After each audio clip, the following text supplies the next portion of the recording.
Big boss Marathi fame अभिनेता जय दुधाणे सध्या चर्चेत आला आहे. जय चर्चेत येण्यामागचं कारण म्हणजे येड लागलं प्रेमाचं या मालिकेतून त्याची झालेली एक्झिट. या मालिकेत जय इन्स्पेक्टर जय घोरपडे ही भूमिका साकारत होता. तर आता नुकतंच जयने या मालिकेतून निरोप घेतला असल्याचं समोर आलं. 2 दिवसांपूर्वी स्टार प्रवाहाच्या अधिकृत सोशल मीडिया अकाउंटवरून याबद्दलची माहिती देण्यात आली. परंतु यामागचं कारण नेमकं काय हे समोर आलं नव्हतं. अशातच स्टार प्रवाहाने जय घोरपडेची भूमिका आता अभिनेता संग्राम साळवी साकारणार असल्याचं जाहीर केलं. आणि जयने मालिकेतून एक्झिट का घेतली असा प्रश्न त्याच्या चाहत्यांना पडला. तर नुकतंच जय दुधाणेने त्याच्या सोशल मीडिया अकाउंटवरून याबद्दलची माहिती दिली आहे. जयने इंस्टाग्रामवर स्टोरी शेअर करत म्हटलं आहे की माझं व माझ्या कुटुंबियांचं मोठं नुकसान झालं आहे. 1 महिन्यापूर्वी मी माझ्या बाबांना गमावलं. पुढे जयने असं म्हटलं आहे की काही वैयक्तिक कारणांमुळे मला स्टार प्रवाह वाहिनीवरील येड लागलं प्रेमाचं या मालिकेत काम करता येणार नाही. या मालिकेतील कलाकार तसेच वाहिनी व इतर मंडळींसह काम करण्याचा माझा अनुभव खूप छान होता.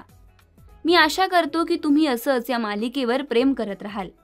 मी मालिकेतील सगळ्यांना खूप साऱ्या शुभेच्छा देतो, असं म्हणत शेवटी त्याने वाहिनीचे आभार मानत मालिका सोडण्यामागचं कारण सांगितलं आहे. तर आता येड लागलं प्रेमाचं या मालिकेत जय साकारत असलेली भूमिका अभिनेता संग्राम साळवी साकारणार असून आता संग्राम साळवी, विशाल निकम व अभिनेत्री पूजा बिरारी असं नवीन त्रिकोण पाहायला मिळणार आहे. तर तुम्ही संग्राम साळवीला जय घोरपडेच्या भूमिकेत पाहण्यासाठी उत्सुक आहात का हे आम्हाला कमेंट करून नक्की कळवा. It is a very difficult thing आणि बिकॉज माझी मम्मी ती पण कसं तिचं वय कसं शी इज जस्ट 49 आणि माझी लहान बहीण आहे ती 19 वर्षाची आहे.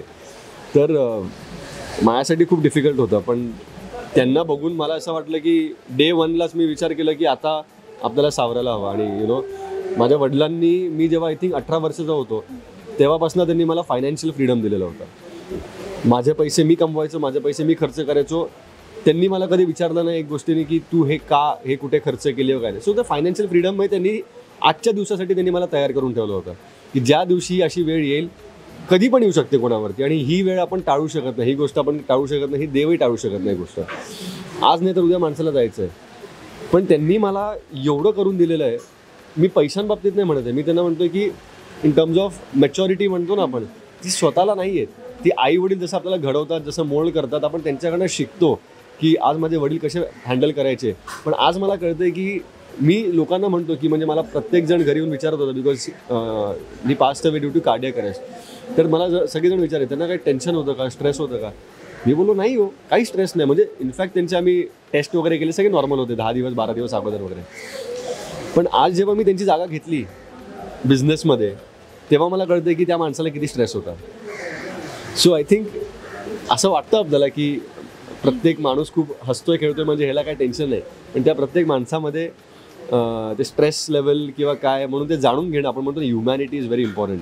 सो माझ्यामध्ये जर कोणता बदलाव जर आला असेल माझ्या वडिलांनंतर गेल्यानंतर, तर तो एकच आहे की माणसांची किंमत करा. कारण की एक रात्र अगोदर ते माझ्यासोबत होते, हसता खेळता बोलत होते, उद्या काय करायचं हे बोलत होतो. दुसऱ्या दिवशी आजपर्यंत मी त्यांच्यासोबत कनेक्ट करू शकलो नाही आहे किंवा त्यांचा आवाज मला आलेला नाही आहे.